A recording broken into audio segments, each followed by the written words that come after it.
Let's learn how to use Gist. Gist is a website offered by GitHub on gist.github.com, and you can go there in any web browser. I'm be doing it on my iPhone here.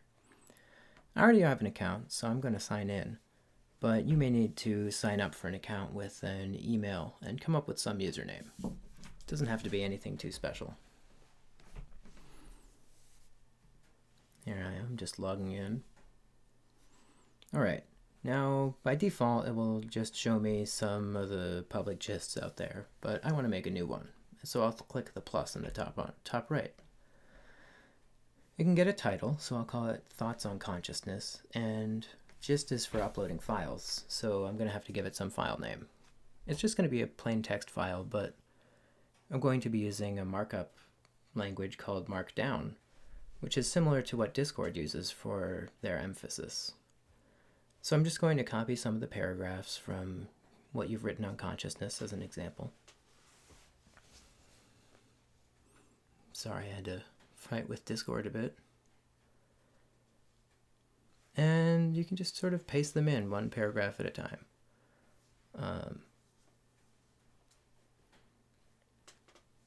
Oops. It will automatically reformat it. So to sort of see what that will look like, this is hard to use on a phone. Lots of writing. You can sort of zoom out and find that preview tab. And we could also add more files if we wanted to. So if we wanted to have multiple posts, or we didn't want to use the formatting, we just wanted it to look like regular text. We could also add an image or a video or some music if we wanted, or any other type of file like a PDF or an ebook. Music won't autoplay, but you can have it available. So the preview will actually show what it'll look like once we post it. And as an example of what you can do with Markdown, let's turn this learn into a link. The blue part of the link that we'll see on the page is going to go in square brackets.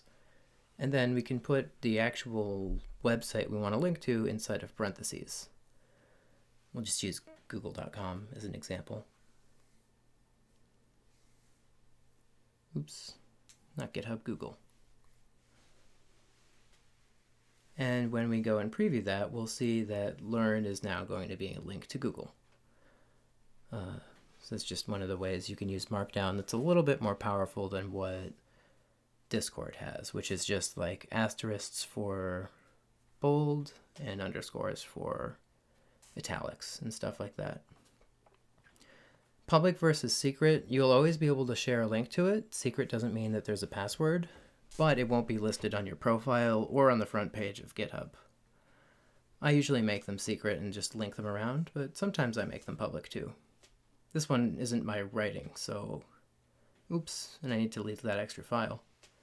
So I'm just going to create a secret one. So this is what it looks like when it's posted. You can copy that link and share it around. It just has some gibberish at the end, but that's the actual link to the gist. You can always edit or delete it at any time, and it will keep track of our changes. So the first change was just adding everything, of course. And down at the bottom of the page, other people could leave comments. You can leave comments on your own work too. So as an example, I'll just post a question.